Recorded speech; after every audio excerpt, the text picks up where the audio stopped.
Are there any resources that you might recommend for patients in terms of guided exercise routines, things that are kidney friendly? For sure. So I really like the Kidney Wellness Hub. It's a really great resource. What I like about it is there's a lot of variety. It's on an online space, and there's live classes, there's discussion boards, and they're updating content. So I see there's a new Pilates class that's being offered. And the nice thing about it is you can become part of a community, so you can meet other people that are on the same journey as you. And as well as that, the instructors, a lot of them are kidney patients themselves, so they can really relate and tailor the exercise appropriate to you.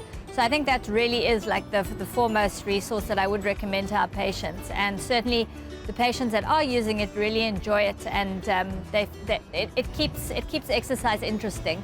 And I think hopefully it keeps patients motivated as well. So besides exercise, are there any other lifestyle habits that people should think about adopting in terms of improving their overall kidney health? For sure. So things like blood pressure are really important. So having ideally, if you can, have a machine at home and check your blood pressure, knowing what your target blood pressure should be, and checking your blood pressure every now and then just to make sure that it's within target. Things like blood pressure and weight management, all of those things that we all should be doing anyway. Besides for that, in terms of diet, there's a lot of literature coming out about now incorporating more plant-based products into your diet. So I'm definitely not saying everyone must become a vegetarian, but incorporating more plant-based proteins such as legumes, things like chickpeas, and that into your diet. And there's a lot of great recipes also on the Kidney Wellness Hub, and as well as some live cooking classes, and using this information. So reading, I strongly believe information is power, and using your healthcare team. If you don't know what diet you should be following, speak to the dietitian at the clinic, engage with the Wellness Hub, the dietitians that are there. There's a lot of great recipes out there of kidney-friendly diets, and trying to get more plant-based products in your diet is definitely helpful, not only for weight management, blood pressure, it's also good for the planet. So yeah, that's definitely something that I can recommend. So in addition to the online resources that can serve as a bit of a guide, what other sorts of supports or equipment might a patient need to get started? So really you don't need much. You just need a little bit of space in your living room. Literally you can exercise from a chair.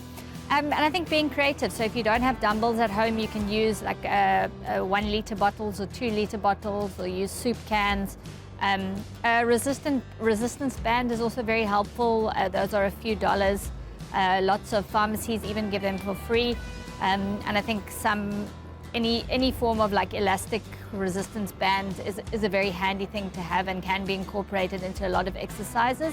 And really, you don't need much, a good pair of walking shoes perhaps. So exercise really does promote socialization, because I think especially after the pandemic, people have become pretty isolated.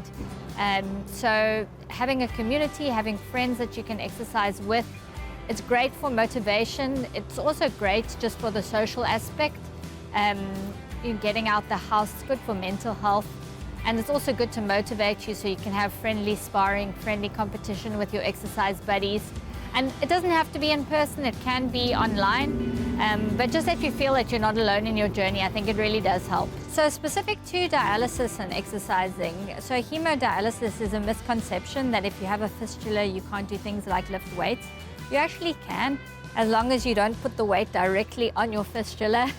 So you can use the arm as you normally would. Certain cases, people who like, for example, rock climbing, wearing a protective like neoprene sleeve over the fistula is a good idea. I've had patients on peritoneal dialysis actually that surf.